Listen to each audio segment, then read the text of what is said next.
परमात्मा भगवद गीता में कहते हैं कि मैं ही सबकी शुरुआत हूं। मैं शुरू से भी पहले था और सब खत्म होने के बाद भी रहूंगा। सब मुझ में है और मैं सब में हूं। जो भी तुम छू सकते हो, देख सकते हो, छक सकते हो या सुन सकते, वो सब मैं हूं। ये नदियां, पहाड़, सूरज, ग्रहण, चांद, सितारे सब मैंने बनाए हैं। मैंने ही भगवान, शैतान, राक्षस और इंसान बनाया। मैं सर्वव्यापी हूं, सब में रहता हूं, सब मैं हूं, मैं ही हूं। मैं ही ब्रह्म बनकर सब बनाता हूं और रुद्र बन के सब नष्ट कर देता हूं। मैं ये सृष्टि यूं ही बनाता और तोड़ डरता रहूंगा ताकि आत्माओं को मौके मिल सके इस जन्म और मृत्यु से मोक्ष पाने को, हमेशा के लिए परमात्मा के साथ रहने को। भगवद गीता कहती है कि इस सबसे बड़ी परीक्षा के लिए परमात्मा ने प्रकृति का निर्माण 5 तत्व हवा, अग्नि, जल, पृथ्वी और ईथर से किया, जिन्हें हम छू के, छक के, सूंघ के और देख के हम समझ सकते हैं। पर खुद परमात्मा इन 5 इंद्रियों के समझ से बाहर है। उन्हें आत्मा इन इंद्रियों से नहीं जान सकती। आत्मा 5 इंद्रियों के साथ वैसे ही है जैसे एक लोहे का रोबोट, जिसे अपने बनाने वाले का कोई पता नहीं। अर्जुन को भी परमात्मा का विराट रूप देखने के लिए भगवान कृष्ण ने दिव्य नेत्र दिए। भगवद गीता समझाती है कि आत्मा अजन्मी है। इसे कोई मार नहीं सकता, कोई जला नहीं सकता, डूबा नहीं सकता, काट नहीं सकता। लेकिन आत्मा को परमात्मा के साथ हमेशा रहने के लिए यह परीक्षा रूपी जीवन में बैठना ही पड़ेगा। इस परीक्षा के लिए परमात्मा से बाई की आत्मा को पृथ्वी पे किसी न किसी रूप में जन्म लेना पड़ता है और कई योनियों को जीने और भोगने के बाद एक आत्मा को मनुष्य का शरीर और दिमाग मिलता है। इस सबसे बड़ी मर्यादाओं की परीक्षा में बैठने के लिए हर मनुष्य को इस पूरी परीक्षा के दौरान तरह तरह की अच्छी और बुरी भावनाओं की चक्रव्यूह में अपने ही भाई बहन और मित्रों के साथ डाला जाता है, जिसमें हर आत्मा को अपने अंदर के तामसिक और राजसिक अवगुणों से निकल के सात्विक जीवन में प्रवेश करने के मौके मिलते हैं। हमारे तामसिक गुण वो है जो हमारे अंदर हीन भावना पैदा करके हमें खुद को उदास और नुकसान पहुंचाते हैं, और हमारे राजसिक गुण हमें ईर्ष्यालु और लोभी बना के दूसरों के प्रति नुकसान पहुंचा सकते हैं। इस परीक्षा के दौरान हर आत्मा को तामसिक और राजसिक गुणों को खत्म करके अपने सात्विक गुणों से परिचित होना पड़ेगा। सात्विक गुण वो हैं जो आत्मा को अपने आसपास की हर चीज से जोड़े और उन्हें प्यार करना सिखाते हैं। परीक्षा के दौरान हर आत्मा को जीवन के चारों स्तंभ धर्म, अर्थ, काम और मोक्ष का ज्ञान पाके ही मुक्ति मिलती है। यही वो द्वार है जिन्हें समझकर ही आत्मा परमात्मा को समझ सकती है। पहला द्वार धर्म का है और शेर इसका प्रतीक है। धर्म वही है जो गीता में लिखा हुआ है। धर्म वही है जो धारण किया हुआ है, जिसे आपका दिल मानता है। जैसे झूठ नहीं बोलना, चोरी नहीं करना, भगवान का निरादर नहीं करना, दूसरों को नुकसान नहीं देना, यही सब धर्म है। और हर आत्मा को अपने जीवन काल में हर समय धर्म का पालन करना होगा और उसकी रक्षा करनी होगी। दूसरा द्वार अर्थ का है और अश्व इसका प्रतीक है। हर आत्मा अपने हर जीवन काल में अपने पृथ्वी पे होने का अर्थ या मूल कारण समझेगी। इस जिंदगी में भोगने वाली चीजें और रिश्तों का आनंद लेगी। अच्छा बेटा और अच्छी बेटी, अच्छा भाई या अच्छी बहन, अच्छा पति या अच्छी पत्नी बनके हर दुनियावी रिश्ते पर खरी उतरेगी और इस परीक्षा को पास करेगी। तीसरा द्वार काम का है। भगवद गीता बताती है कि हर मनुष्य के अंदर काम, क्रोध, लोभ, मोह, अहंकार और ईर्ष्या जैसी 6 भावनाएं हमें अपने और दूसरों के प्रति नुकसान पहुंचा सकती है। इन भावनाओं को हर मनुष्य को हमेशा अपने नियंत्रण में रखना होगा, क्योंकि इनके बहाव में किया हुआ कोई भी काम हमारे जीवन भर की परेशानी का कारण बन सकता है और एक आत्मा संतोष और सादगी से इन भावनाओं पर हमेशा के लिए विजय पा सकती है। चौथा स्तंभ मोक्ष का है और हाथी इसका प्रतीक है। इस परीक्षा रूपी जीवन में हर मनुष्य हर समय कुछ इच्छाएं रखता है। कुछ इच्छाएं एक ही जन्म काल में पूरी हो जाती हैं, पर कुछ अधूरी रह जाती हैं और उनके पूरा होने के लिए आत्मा को वापस पृथ्वी पर आना पड़ता है। भगवद गीता समझाती है कि हमारी इच्छाएं ही मूल कारण हैं हमारे पृथ्वी पर वापस आने का, और अगर हम कोई भी इच्छा न रखें तो हम इस जीवन और मृत्यु से मुक्त हो सकते हैं। ये द्वार माफी का भी है। जिन्होंने आपके साथ बुरा किया उनको माफ करके, और जिनसे आपने बुरा किया उनसे माफी मांग के मुक्ति पाई जा सकती है। जब तक आत्माएं इन चारों दरवाजों धर्म, अर्थ, काम और मोक्ष को समझ नहीं लेती, तब तक इस आत्मा को बार बार मनुष्य के रूप में आना ही पड़ेगा। परीक्षा का समय खत्म होते ही आत्मा शरीर और अन्य सब वस्तुओं का त्याग कर देती है। जो भी संसार में रहकर बनाया वो अब किसी और होगा और आत्मा अपने कर्मों के फैसले के लिए चली जाती है। आत्मा के अच्छे बुरे कर्मों का हिसाब होता है। अपने अच्छे कर्मों के लिए आत्मा कुछ वक्त के लिए स्वर्ग और दुष्कर्मों के लिए नर्क चली जाती है। नर्क में आत्मा को अपने पापों के अनुकूल सजाएं मिलती हैं, पर सजा खत्म होने के बाद आत्मा को फिर से एक नया शरीर और नया दिमाग मिलता है। इस परीक्षा में फिर से बैठने के लिए और हर परीक्षा में वही सब फिर दोहराया जाएगा। जिंदगी के 4 स्तंभ धर्म, अर्थ, काम और मोक्ष को समझने के लिए। हर जन्म में अपने कई जन्मों के कर्मों के हिसाब से हर आत्मा को कभी अच्छे तो कभी बुरे हालातों से जाना पड़ता है। लेकिन जब तक आत्मा परमात्मा के साथ योग को नहीं समझ लेती तब तक वो मुक्ति नहीं पा सकती। भगवद गीता समझाती है कि मनुष्य अपने शरीर, दिमाग या दिल से भगवान को पा सकता है। शरीर द्वारा किए कर्मों के माध्यम से परमात्मा को पाने को कर्म योग कहते हैं। ऐसे कर्म जो परमात्मा की इच्छा से हो और दूसरों के कल्याण के लिए हो। वाल्मीकि ने रामायण लिख के, श्रवण ने अपने माता पिता की सेवा और उन्हें 4 धाम की यात्रा कराकर अपने कर्मों द्वारा परमात्मा को पाया। मित्रों, एक समय की बात है जब शांतनु नामक एक सिद्ध महात्मा अपनी पत्नी के साथ धरती पर निवास करते थे। दोनों पति पत्नी धर्मपरायण थे, जिसके फल से उन्हें एक पुत्र की प्राप्ति हुई। माता पिता ने अपने लाडले राजकुमार का नाम श्रवण कुमार रखा। ये पुत्र अपने माता पिता का बहुत ही आज्ञाकारी था। उम्र के साथ माता पिता ने अपनी दृष्टि खो दी, यानी कि वृद्धावस्था में दोनों माता पिता अंधे हो गए, जिसके बाद पुत्र अपने माता पिता की सेवा में ही अपना दिन खपा देता और रात दिन अपने माता पिता के पास रहकर उनकी सेवा करता था। कभी भी उन दोनों को अकेला नहीं रहने देता था और अपने माता पिता से बहुत प्यार करता था। लेकिन अंधे माता पिता ने एक दिन अपने पुत्र से अपनी इच्छा व्यक्त करते हुए कहा, बेटा, हम दोनों की तीर्थ यात्रा पर जाने की इच्छा है। क्या तुम हम लोगों को पुण्य तीर्थों के दर्शन करवाओगे? माता पिता की इच्छा पूरी करने के लिए श्रवण कुमार ने हामी भर दी और उन्हें तीर्थ यात्रा हेतु ले जाने की तैयारी करने लगा। अब बेटा माता पिता को कैसे लेकर जाएगा, यह सोचने लगा। पुत्र ने माता पिता को तीर्थ दर्शन कराने हेतु एक कांवर यानी कि कावड़ तैयार की तथा उन्हें उसमें बैठाकर तीर्थ यात्रा के लिए निकल गया। भारत के विभिन्न तीर्थों में दर्शन करते हुए श्रवण अपने माता पिता को अवध क्षेत्र में ले पहुंचा।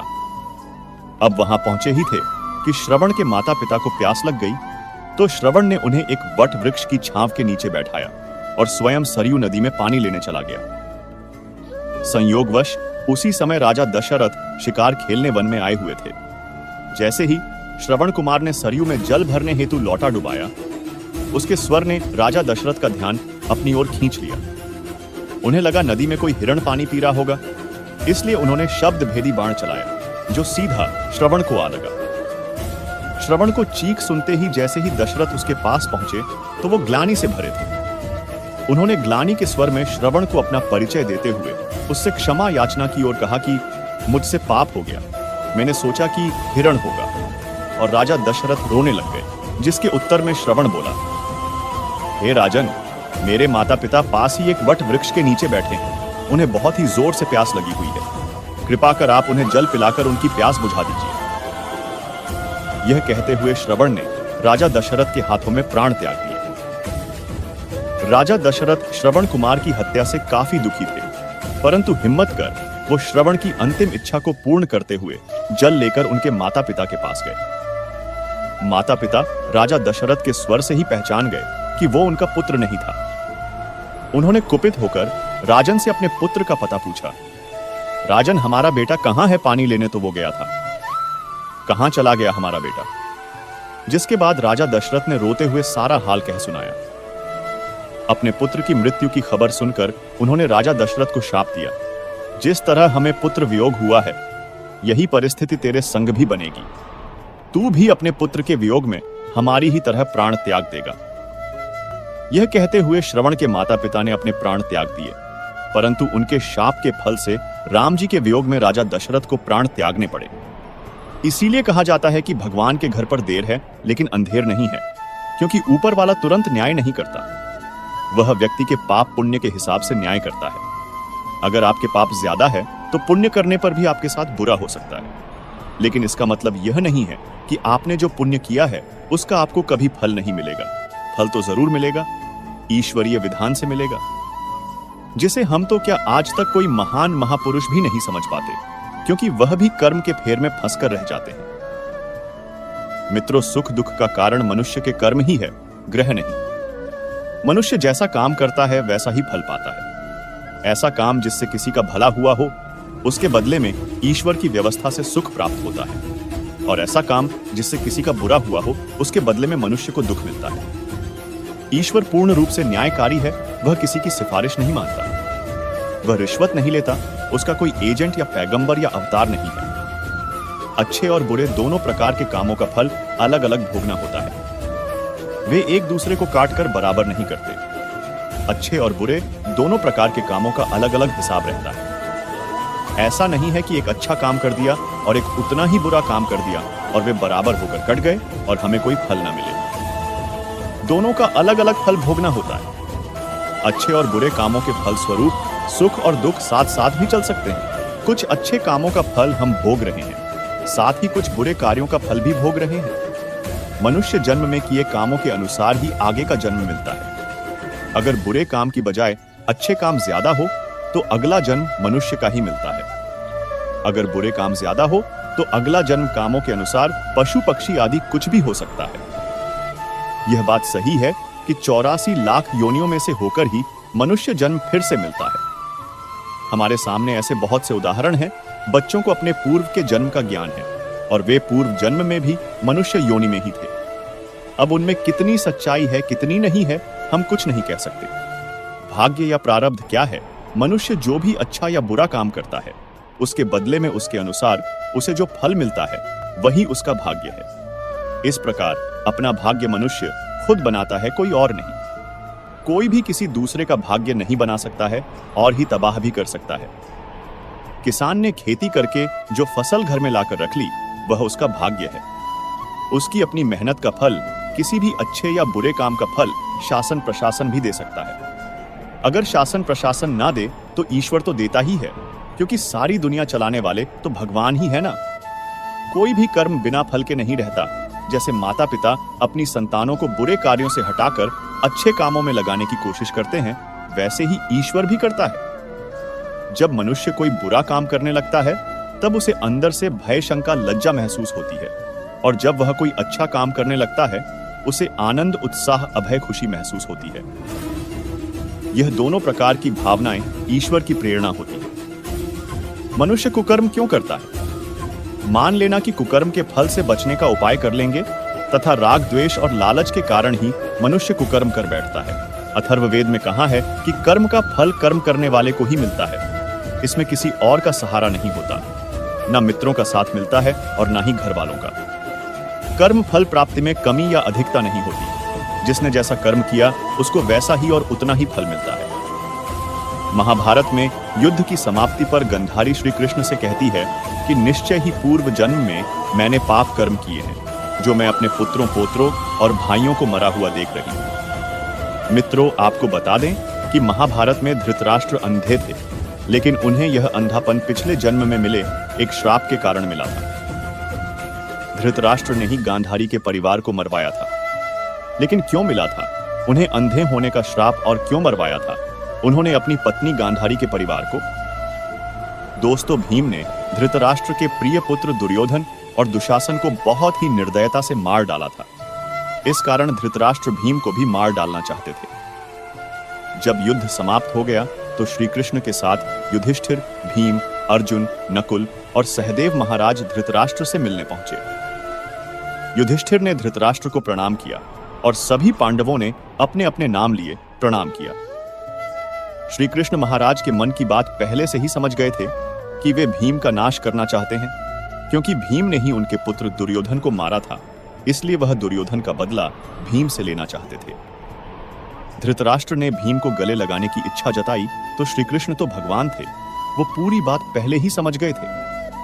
तब श्री कृष्ण ने तुरंत ही भीम के स्थान पर भीम की लोहे की मूर्ति आगे कर दी। धृतराष्ट्र बहुत शक्तिशाली थे।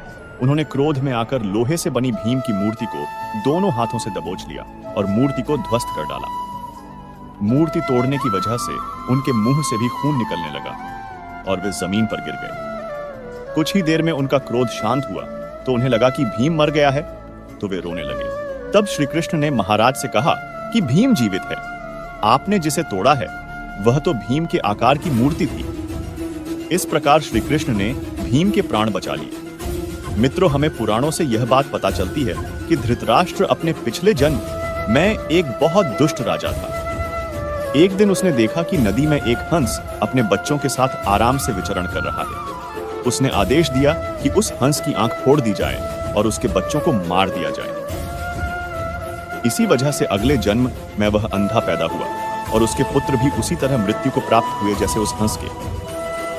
भीष्म ने धृतराष्ट्र का विवाह गांधार की राजकुमारी गांधारी से कराया था। विवाह से पूर्व गांधारी को यह बात मालूम नहीं थी कि धृतराष्ट्र अंधे हैं। जब गांधारी को यह बात मालूम हुई तो उसने भी अपनी आंखों पर पट्टी बांधी। अब पति और पत्नी दोनों अंधे के समान हो गए थे। धृतराष्ट्र और गांधारी के 100 पुत्र और एक पुत्री थी। दुर्योधन के प्रति धृतराष्ट्र को अत्यधिक मोह था। इसी मोह के कारण दुर्योधन के गलत कार्यों पर भी वे मौन रहे। दुर्योधन की गलत इच्छाओं को पूरा करने के लिए भी हमेशा तैयार रहते थे। यही मोह पूरे वंश के नाश का कारण बना। धृतराष्ट्र का विवाह गांधार देश की गांधारी के साथ हुआ था।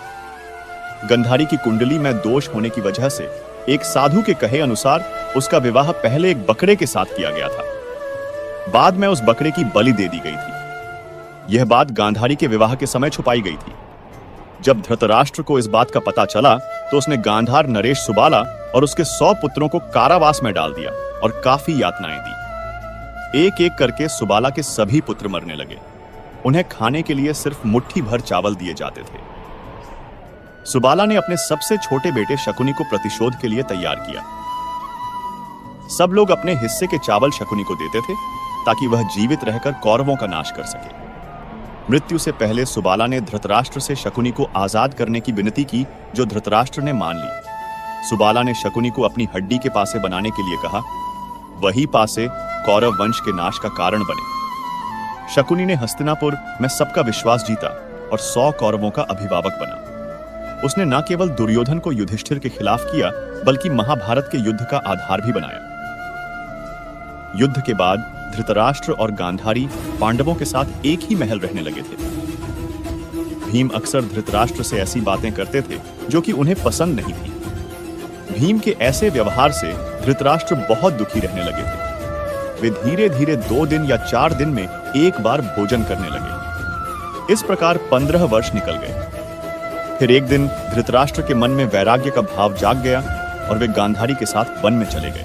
महाभारत में ही शांति पर्व में कहा गया है, जैसे गाय का बच्चा हजारों गाय के बीच में अपनी मां के पास ही जाता है, ऐसे ही कर्म फल कर्म करने वाले के पास ही जाता है। मनुस्मृति में कहा है कि जीव अकेला ही जन्म और मरण को प्राप्त होता है।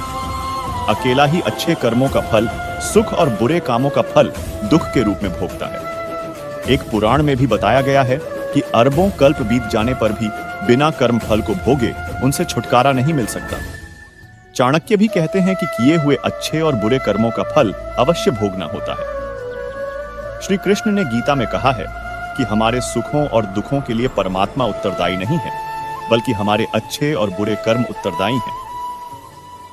अज्ञानता के कारण हम अपने सुख दुख के लिए परमात्मा को उत्तरदायी ठहराते हैं, जबकि वह न हमारे पापों के लिए जिम्मेदार है और न ही पुण्य के लिए जिम्मेदार है।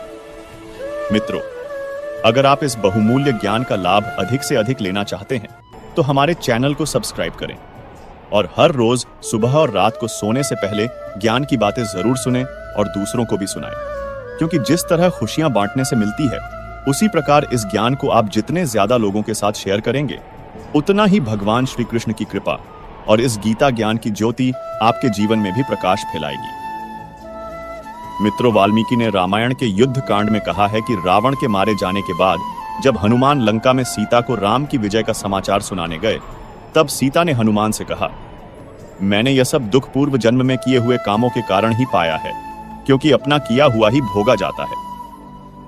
वाल्मीकि रामायण के अरण्य कांड में कहा है कि सीता हरण के पश्चात श्री राम सीता के वियोग में विलाप करते हुए कहते हैं, हे लक्ष्मण, मैं समझता हूं इस सारी भूमि पर मेरे समान बुरे काम करने वाला पापी पुरुष और कोई नहीं है, क्योंकि एक के पश्चात एक दुखों की परंपरा मेरे हृदय और मन को चीर रही है। पूर्व जन्म में निश्चय ही मैंने एक के पश्चात एक बहुत से पाप किए हैं। उन्हीं पापों का फल आज मुझे मिल रहा है। राज्य हाथ से छिन गया, अपने लोगों से वियोग हो गया, पिताजी परलोक सिधार गए, माताजी से अलग हो गया। इन घटनाओं को याद करके मेरा हृदय शोक से भर जाता है। हे लक्ष्मण, यह सारे दुख इस रमणी वन में आने पर शांत हो गए थे, परंतु आज सीता के वियोग से वे सभी भूले हुए दुख उसी प्रकार फिर से ताजा हो गए हैं, जैसे लाठी डालने से आग जल उठती है। पाप कर्म होने पर उस पर पश्चाताप करके मनुष्य उस पाप भावना से छूट जाता है। मित्रों, यह बात तो आप सबको पता ही होगी कि रामायण की सबसे मोटी घटना है भगवान श्री राम का देवी सीता और लक्ष्मण के साथ वनवास जाना। रामायण की कथा के अनुसार कैकेयी की जिद की वजह से भगवान राम को वन जाना था, लेकिन यह मात्र एक दृश्य घटना है। श्री राम के वन गमन के पीछे कई दूसरे कारण भी थे, जिन्हें वही व्यक्ति समझ सकता है जिन्होंने रामायण को सुना और समझा हो। कैकेयी ने हमेशा राम को अपने पुत्र भरत के समान ही प्रेम किया। कभी भी कैकेयी ने राम के साथ कोई भेदभाव नहीं किया। यही वजह थी कि जब राम के वन जाने की वजह का पता भरत को चला तो वह हैरान हुए थे कि माता कैकेयी ऐसा कैसे कर सकती है। और सच भी यही था कि कैकेयी ने यह जानबूझकर नहीं किया था। इनसे यह काम देवताओं ने करवाया था। यह बात रामचरितमानस के इस दोहे से स्पष्ट होता है। विपत्ति हमारी बिलो की बड़ी मातु करिया सोई आजू, रामू जाही बन राजू तजी होई सकल सुर काजू। भगवान राम का जन्म रावण वध करने के उद्देश्य से हुआ था। अगर राम राजा बन जाते तो देवी सीता का हरण और इसके बाद रावण वध का उद्देश्य अधूरा रह जाता। इसलिए देवताओं के अनुरोध पर देवी सरस्वती कैकेयी की दासी मंथरा की मति फेर देती है। मंथरा आकर कैकेयी का कान भरना शुरू कर देती है कि राम अगर राजा बन गए तो कौशल्या का प्रभाव ज्यादा जाएगा, इसलिए भरत को राजा बनवाने के लिए तुम्हें हठ करना चाहिए। मंथरा की जुबान से देवी सरस्वती बोल रही थी, इसलिए मंथरा की बातें कैकेयी की मति को फेरने के लिए काफी थी। कैकेयी ने खुद को कोप भवन में बंद कर लिया।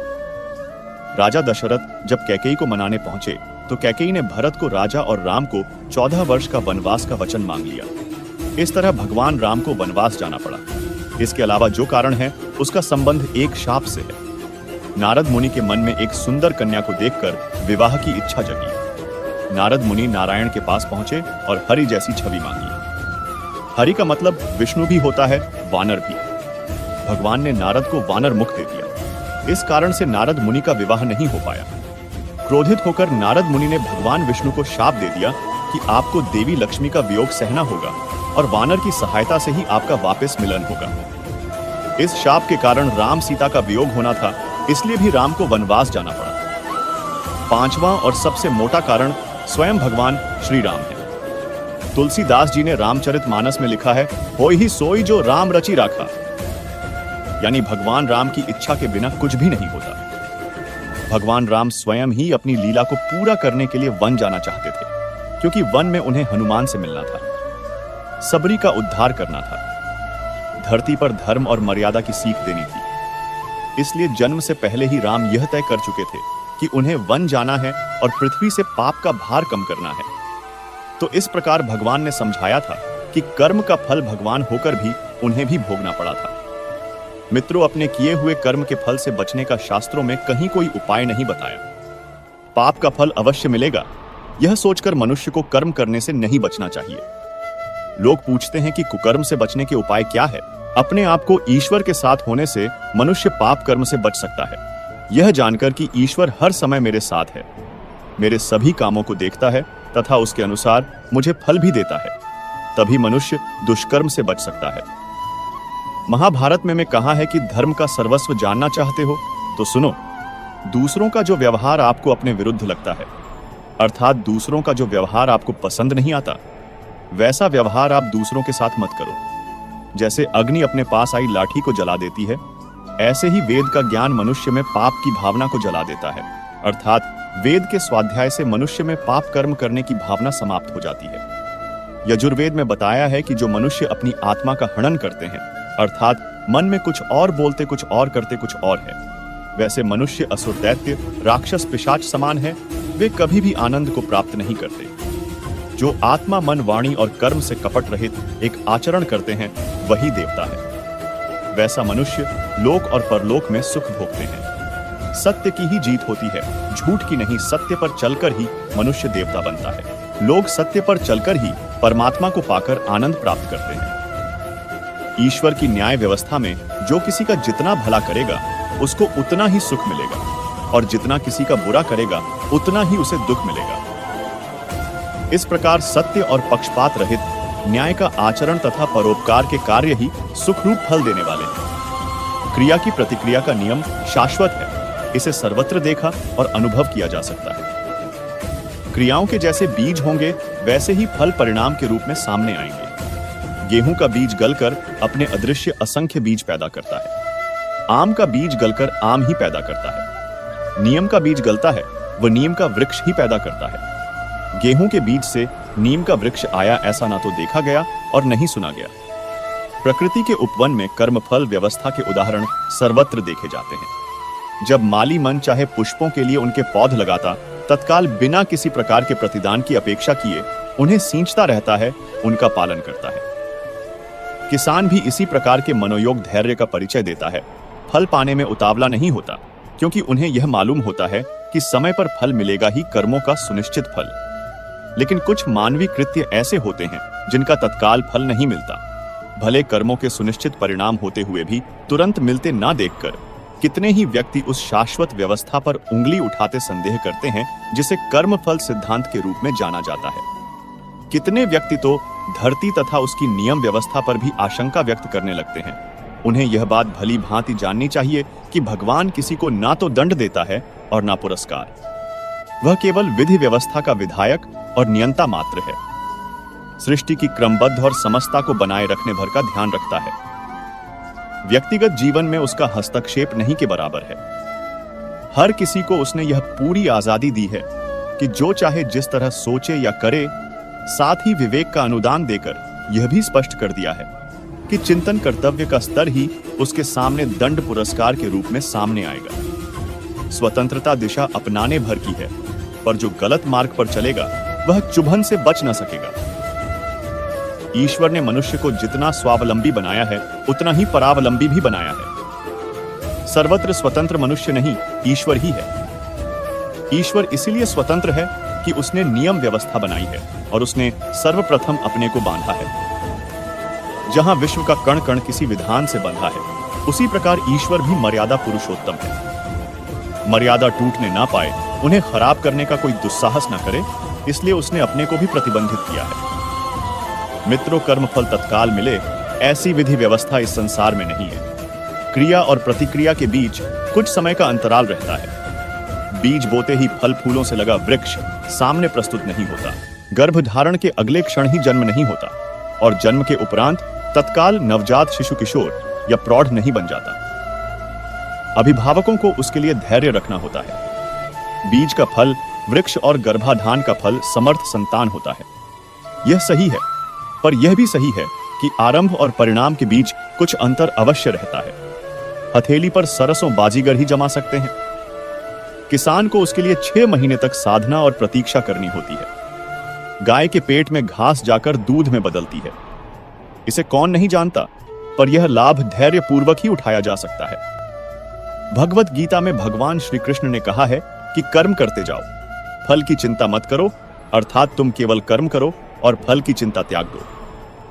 अब कई लोगों के मन में यह विचार आता है कि भगवान ने कहा है कि कर्म करते जाओ और फल की चिंता मत करो, तो उससे यह आशय निकाल सकते हैं कि कर्म चाहे अच्छे हो या बुरे, बस हमें कर्म करते जाना है और फल की चिंता नहीं करनी है। इससे हमें कोई भी पाप नहीं लगेगा।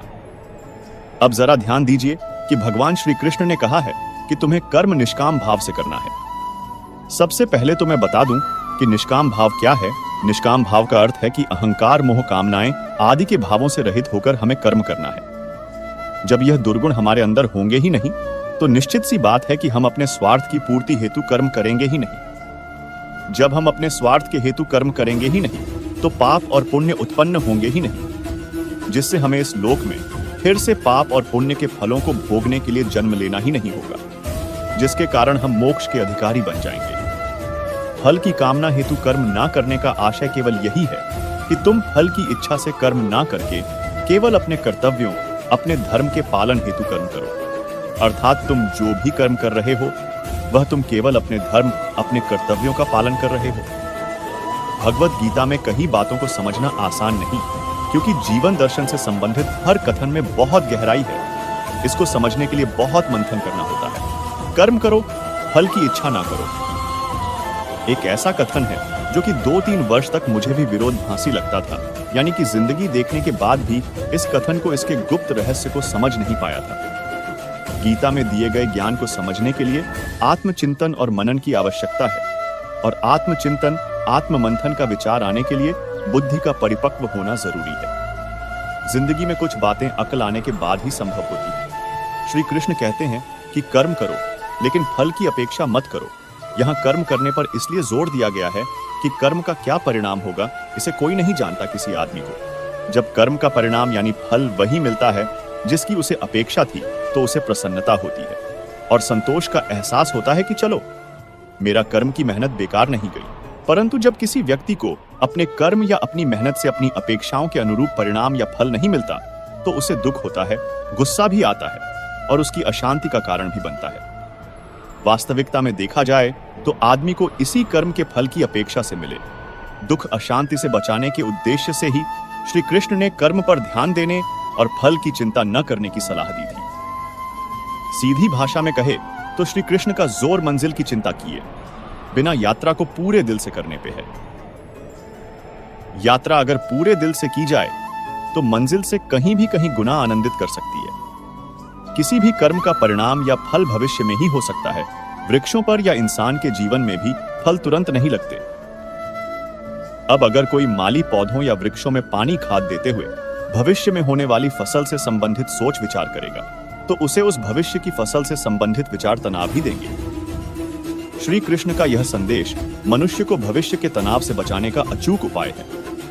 इसी विचार को और फैलाए तो हम पाएंगे कि कर्म किए जा, फल की इच्छा न कर, यह गीता के उपदेश के जरिए श्री कृष्ण व्यक्ति को वर्तमान में भी जीने की सलाह दे रहे हैं। विश्व की लगभग सारी जनसंख्या उतना अपने वर्तमान के बारे में चिंतित नहीं जितना कि भविष्य को लेकर चिंतित है।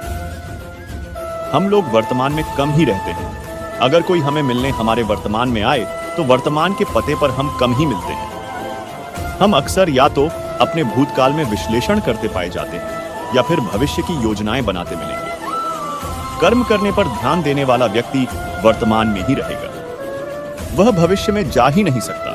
और इसी बात के निष्कर्ष का दूसरा सिरा यह भी है कि फल की चिंता करने वाला शख्स ज्यादातर भविष्य में ही रहता है। फल के बारे में सोच विचार करने वाले लोग वर्तमान में नहीं रह सकते। मित्रों, पुराणों में वर्णित है कि धार्मिक मान्यताओं के अनुसार कंस को हर जन्म में भगवान विष्णु के द्वारा मारे जाने का श्राप मिला था। द्वापर युग में कंस ने हिरण्याक्ष के घर पर उसके बेटे के रूप में जन्म लिया था। इसका नाम कालनेमी था। असुर कालनेमी के 6 बेटे और 1 बेटी हुई। बेटी का नाम वृंदा था। वृंदा का विवाह जालंधर राक्षस से हुआ था, जिसका बाद में भगवान विष्णु ने वरण किया और वह तुलसी वृंदावन कहलाई। कालनेमी बहुत दुष्ट था। स्कंद पुराण की एक कथा के अनुसार उसने दैत्यों की सेना के साथ देवताओं पर आक्रमण कर दिया था ताकि वह अमृत कलश को देवताओं से छीन सके। इस पर क्रोधित होकर भगवान विष्णु ने उसका अंत कर दिया। ऐसे में कालनेमी के 6 बेटों यानी हिरण्याक्ष के पोते ने उसके असुर स्वरूप से परिचित थे और इस कारण उन्होंने उसका गुणगान करने से माना कर दिया था। इस कारण उन सभी को हिरण्याक्ष ने श्राप दिया था कि वे पातालवासी हो जाएं। मगर कालनेमी के पुत्रों ने बहुत पुण्य कर्म किए थे, जिसके प्रभाव से उन पर इस श्राप का अलग प्रभाव हुआ। हिरण्याक्ष ने देवी पृथ्वी को बहुत परेशान किया था, जिसके कारण भगवान विष्णु ने वराह अवतार लेकर हिरण्याक्ष को पानी में डुबोकर मार डाला था। इसके बाद कालनेमी ने राजा उग्रसेन और उनकी पत्नी पद्मावती के घर में कंस के रूप में जन्म लिया। कंस के इतने उत्पाती और दुष्ट होने के पीछे एक और कारण बताया जाता है। पद्मा पुराण की एक कथा के अनुसार द्रामिल नाम के एक मायावी गंधर्व ने उग्रसेन का रूप बनाकर छल से पद्मावती को गर्भवती कर दिया। इस कथा के अनुसार कंस इसी राक्षस द्रामिल और पद्मावती का पुत्र था। इस वजह से अपने पुत्र कंस से उन्हें कोई प्रेम नहीं था। एक कथा में यह भी कहा गया है कि स्वयं कंस की मां ने ही उसे यह श्राप दिया था कि उन्हीं के परिवार का कोई बालक उसकी मृत्यु का कारण बनेगा। कंस की एक चचेरी बहन थी जिसका नाम देवकी था। वह देवकी से बहुत प्रेम करता था। देवकी की शादी पर एक भविष्यवाणी हुई कि कंस को देवकी का ही पुत्र मरेगा। भविष्यवाणी सुनकर कंस ने देवकी और उसके पति वासुदेव को कैद कर लिया और देवकी को जो भी संतान हुई उसे एक एक कर मार डाला। ये कालनेमी के ही पुत्र थे। उनके 6 पुत्रों ने ही यहां पर देवकी की कोख से जन्म लिया था। कथा के अनुसार दरअसल कालनेमी के इन पुत्रों के जन्म पर भी यही श्राप था कि उनकी मृत्यु स्वयं कालनेमी के हाथों से होगी और इसी कारण इस जन्म में कंस ने देवकी की कोख से जन्म ले रहे अपने ही पुराने पुत्रों को मार डाला। इस प्रकार कंस पर पापों का भार ज्यादा हो गया था। आखिर में स्वयं भगवान विष्णु ने कृष्ण के रूप में धरती पर जन्म लिया और गोकुल में पलने लगे। मगर उनका असली उद्देश्य तो कंस से अपने माता पिता और नाना को आजाद करना था। कंस द्वारा बहुत ढूंढने के बाद जब भगवान कृष्ण मिले तो उन्होंने भगवान कृष्ण को द्वंद्व युद्ध करने के लिए मथुरा बुलाया। भगवान कृष्ण ने कंस की इस चुनौती को स्वीकार कर बलराम के साथ मथुरा रवाना हो गए। भगवान कृष्ण को मरवाने के लिए कंस ने उनके रास्ते में एक पागल हाथी भेज दिया था, लेकिन कृष्ण ने उस हाथी को हरा दिया और मथुरा पहुंचे। इसके बाद कंस ने उन्हें अपने 2 सबसे अच्छे पहलवान मुष्टिका और छांडूर को हराकर दिखाने को कहा। तब दोनों भाई कृष्ण और बलराम ने इन्हें भी हरा दिया। इसके बाद भगवान कृष्ण ने कंस से उनकी तलवार छीनकर उनका सर कलम कर दिया तथा अपने प्रियजनों को कारागार से मुक्त कराया। इस प्रकार कंस को भी भगवान विष्णु के हाथों से मरने का मौका मिला, जिसके कारण उसके इस जन्म के भी सभी पाप धुल गए। तो इस तरह दोस्तों कर्म कभी भी हमारा पीछा नहीं छोड़ते, चाहे अच्छे हो या बुरे। अगर आप हर काम को एक समर्पण या भेंट की तरह करते हैं तो फिर आपके कर्म बंधन धीरे धीरे खुलने शुरू हो जाते हैं। जब तक आप कुछ भी न करने की स्थिति तक नहीं पहुंच जाते, तब तक आप चाहे जो कुछ भी करें उसे अपने भीतर एक समर्पण या भेंट के तौर पर करें। अर्पण की भीतरी स्थिति में आपको कृपा मिलनी शुरू हो जाएगी। अच्छे कर्म से अभिप्राय है पुण्य से सुख की प्राप्ति होती है, वहीं बुरे कर्म से अभिप्राय है पाप से दुख की प्राप्ति होती है। कौन ऐसा व्यक्ति है जो मोक्ष नहीं चाहता? कौन ऐसा व्यक्ति है जिसे सुख नहीं पसंद है? मनुष्य अच्छे कर्म करता है, उसका 3 कारण हो सकता है: सुख प्राप्ति के लिए, मोक्ष के लिए या फिर पाप काटने के लिए। वास्तव में पाप काटने के लिए बहुत कम लोग ही अच्छे कर्म करते हैं, पर जो लोग ऐसा करते हैं मेरे समझ से वे अल्पजन हैं, क्योंकि पाप को अच्छे कर्मों से काटा नहीं जा सकता है, बल्कि अच्छे कर्म से पाप को करने से बचा जा सकता है। यदि एक बार पाप हो गया तो उसका परिणाम भुगतना ही होगा। कुछ लोग को तो यह पता भी नहीं चल पाता कि वे पाप कर रहे हैं, जबकि वास्तव में वे पाप ही कर रहे होते हैं। ऐसे में वे भी पाप के कहर से नहीं बच पाते। और कठिन स्थिति में कुछ लोग ईश्वर को दोषी ठहराते हैं, पर इसमें ईश्वर का क्या कसूर? हम तो उसके बच्चे हैं। कोई पिता यह नहीं चाहता कि उसका बेटा दुखी रहे, इसी तरह ईश्वर भी नहीं चाहते। इस स्थिति में ईश्वर केवल लाचार निगाहों से देखता रहता है, जैसे किसी मृग शावक के शेर के चंगुल में फंस जाने पर उसकी मां देखती रहती है और चाहकर भी कुछ नहीं कर पाती। दोस्तों, आपके मन में यह सवाल जरूर आता होगा कि क्या अच्छे कर्म करके बुरे कर्मों का असर खत्म किया जा सकता है?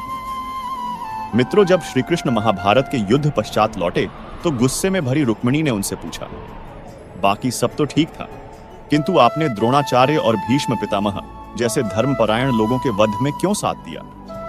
तब श्री कृष्ण ने उत्तर दिया, यह सही है कि उन दोनों ने जीवन पर्यंत धर्म का पालन किया, किंतु उनके किए एक पाप ने उनके सारे पुण्यों को हर लिया। तब रुक्मिणी ने भगवान श्री कृष्ण से पूछा, वो कौन से पाप थे? श्री कृष्ण ने रुक्मिणी से कहा, जब भरी सभा में द्रौपदी का चीरहरण हो रहा था, तब ये दोनों भी वहां उपस्थित थे और ये दुशासन को आज्ञा भी दे सकते थे, उसे ऐसा करने से मना कर सकते थे, किंतु इन्होंने ऐसा नहीं किया। उनका इस एक पाप से बाकी धर्मनिष्ठता छोटी रह गई। रुक्मिणी ने भगवान से पूछा, और कर्ण? वो अपनी दानवीरता के लिए प्रसिद्ध था, कोई उसके द्वार से खाली हाथ नहीं गया। उसकी क्या गलती थी? श्री कृष्ण ने कहा, वस्तुतः वो अपनी दानवीरता के लिए विख्यात था और उसने कभी किसी को ना नहीं कहा। किंतु जब अभिमन्यु सभी युद्धवीरों को धूल चटाने के बाद युद्ध क्षेत्र में आहत हुआ भूमि पर गिरा हुआ था, तो उसने कर्ण से, जो उसके पास था, पानी मांगा। कर्ण जहां था उसके पास पानी का एक गड्ढा था, किंतु कर्ण ने मरते हुए अभिमन्यु को पानी नहीं दिया। इसलिए उसका जीवन भर दानवीरता से कमाया हुआ पुण्य नष्ट हो गया। बाद में उसी गड्ढे में उसके रथ का पहिया फंस गया और वो मारा गया। अक्सर ऐसा होता है कि हमारे आसपास कुछ गलत हो रहा होता है और हम कुछ नहीं करते। हम सोचते हैं कि इस पाप के भागी हम नहीं हैं, किंतु मदद करने की स्थिति में होते हुए भी कुछ न करने से हम उस पाप के उतने ही हिस्सेदार हो जाते हैं। किसी स्त्री, बुजुर्ग, निर्दोष, कमजोर या बच्चे पर अत्याचार होते देखना और कुछ न करना हमें पाप का भागी बनाता है। रास्ते पर दुर्घटना में घायल हुए व्यक्ति को लोग नहीं उठाते हैं, क्योंकि वो समझते हैं कि वो पुलिस के चक्कर में फंस जाएंगे। इससे आपके अधर्म का एक क्षण सारे जीवन के कमाए धर्म को नष्ट कर सकता है। कर्मण्येवाधिकारस्ते मां फलेषु कदाचन, मां कर्म फल हेतुर्भूर्माते संगोस्त्व कर्मणि। यह गीता का सबसे प्रसिद्ध श्लोक है। गीता विशेषज्ञों का मानना है कि इसमें संपूर्ण गीता में वर्णित कर्मयोग का सार समाहित है। श्लोक का अर्थ इस प्रकार है, हे अर्जुन, कर्म करने में ही तुम्हारा अधिकार है, फल में कभी नहीं। कर्तव्य भाव को ही मुख्य रखो एवं कर्म के साथ फल की अपेक्षा मत जोड़ो। कदाचित यह भी मत सोचना कि जब फल की अपेक्षा ही नहीं करनी तो कर्म किस लिए करना। कर्म तो अवश्य करना ही है, अतः कभी भी अकर्मण्यता में तुम्हारा संग, आसक्ति नहीं होनी चाहिए। कर्मयोग का अर्थ है कर्म एवं योग, अर्थात कर्म को इस प्रकार किया जाए कि वह योग बन जाए। जैसे कोई समाधि प्राप्त योगी सर्वथा शांत, समतायुक्त एवं अक्षुब्ध रहता है, वैसा ही यदि कोई व्यक्ति कर्म करते हुए भी बन जाए तो वह कर्मयोगी कहलाता है। सामान्य व्यक्ति फल की इच्छा से कर्म करता है, फल मिलने पर प्रसन्न हो जाता है, न मिलने पर दुखी रहता है। कहीं उसे फल मिलने की संभावना न हो तो कर्म करने का कष्ट ही नहीं करता। कभी बिना कर्म किए ही छल या अनुचित उपाय से फल पाने का प्रयास करता है। इस प्रकार कर्म करने वाले व्यक्ति का ध्यान फल पर केंद्रित रहता है तथा उसके मिलने व न मिलने की स्थिति में क्रमश हर्ष एवं विषाद से अभिभूत रहता हुआ असंतुलित बना रहता है। यह स्थिति कर्मयोगी की शांत, अक्षुब्ध एवं समतापूर्ण स्थिति से विपरीत बहुत ही हीन एवं अशांतिपूर्ण होती है। प्रत्येक व्यक्ति का जो अपना कर्म है उसी में उसका अधिकार है, अर्थात उसे ही करने का वह अधिकारी है। व्यक्ति अपने परिवार, समाज एवं राष्ट्र के प्रति अपने नियत कर्तव्य को निष्ठा से निभाता रहे। प्रत्येक व्यक्ति द्वारा किए जाने वाले यज्ञ रूप निष्काम कर्म से यह समाज चक्र सुचारू रूप से संचालित रहता है। अपना कर्म प्रत्येक व्यक्ति के लिए सबसे महत्वपूर्ण है, न वह छोटा है न बड़ा। पूरी निष्ठा से संपादित तथा कथित रूप से छोटा माना जाने वाला स्वकर्म उतना ही महत्वपूर्ण है जितना किसी बड़े अधिकारी का कर्म। इस प्रकार स्वकर्म से संतुष्ट व्यक्ति स्वयं भी प्रसन्न, शांत व समता की स्थिति में रहता है तथा उसके कर्म से परिवार, समाज व राष्ट्र भी लाभान्वित होते हुए सुव्यवस्थित रहते हैं। जब व्यक्ति इस कर्मनिष्ठा को उपेक्षित कर फल की कामना से प्रेरित होकर कर्म करने लगता है, तब उपर्युक्त सारी स्थितियां पलट जाती हैं। इस प्रकार सकाम कर्म करने वाला व्यक्ति स्वयं भी अशांत रहता है तथा समाज का भी भारी अहित करता है। इसलिए कहा गया है कि फल में अर्थात फल की आसक्ति में व्यक्ति का अधिकार नहीं है। वस्तुतः वह इसके लिए अधिकृत ही नहीं है। महाभारत का अर्थ है बृहद भारत का इतिहास, जो दो राज परिवारों पांडवों, पांडु के पुत्रों और कौरवों, धृतराष्ट्र के पुत्रों की कथा सुनाती है। पांडु और उनके भाई धृतराष्ट्र दोनों हस्तिनापुर के, आधुनिक समय की दिल्ली, कुरु राजवंश के वंशज थे। हालांकि धृतराष्ट्र ज्येष्ठ थे, वे जन्म से अंधे थे और इसलिए पांडु को राज सिंहासन सौंपा गया, जिससे वे उसके उत्तराधिकारी बन गए। यद्यपि महाराज पांडु की असामयिक मृत्यु हो गई और वे अपने 5 पुत्रों को छोड़ गए, युधिष्ठिर, भीम, अर्जुन, नकुल और सहदेव। जब पांडव अल्पवयस्क थे, उनके चाचा धृतराष्ट्र ने उनके प्रतिनिधि के तौर पर तब तक राज सिंहासन ग्रहण करने का निश्चय किया जब तक कि वे राज्य संभालने के योग्य न बन जाएं।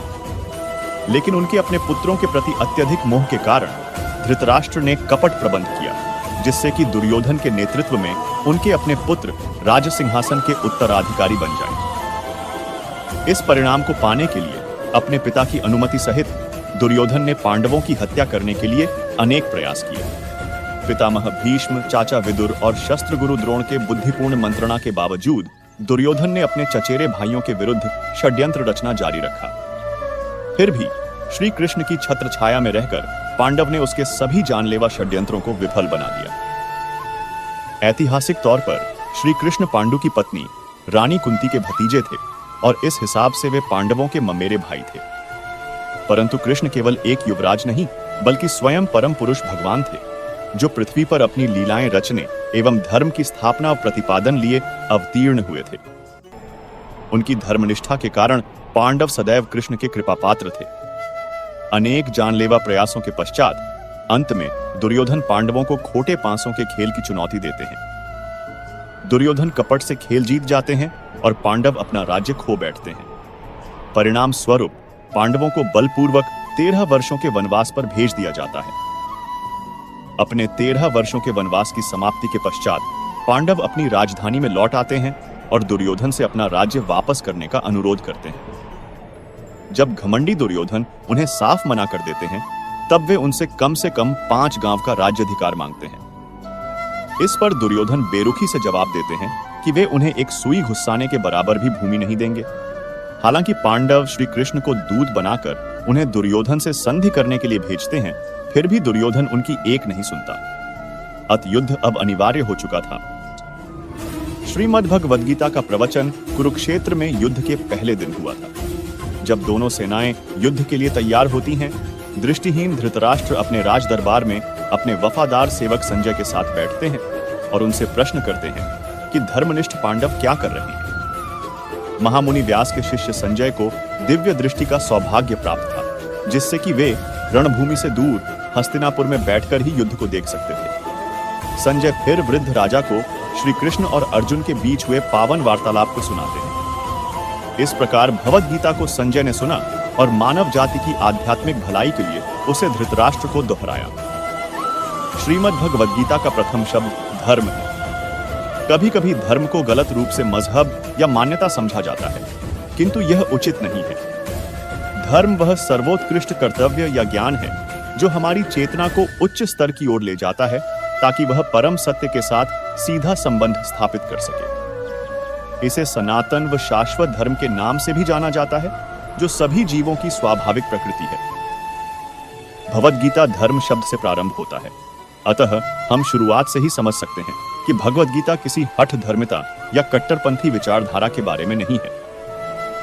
वास्तव में भगवद गीता परम सत्य की अनुभूति करने लिए एक संपूर्ण विज्ञान है। भगवद गीता अवश्य एक विद्वतापूर्ण ग्रंथ है, परंतु यह आवश्यक नहीं है कि उसके सरल व स्पष्ट उपदेशों को समझने के लिए किसी को विद्वान बनना पड़ी डेढ़ेगा।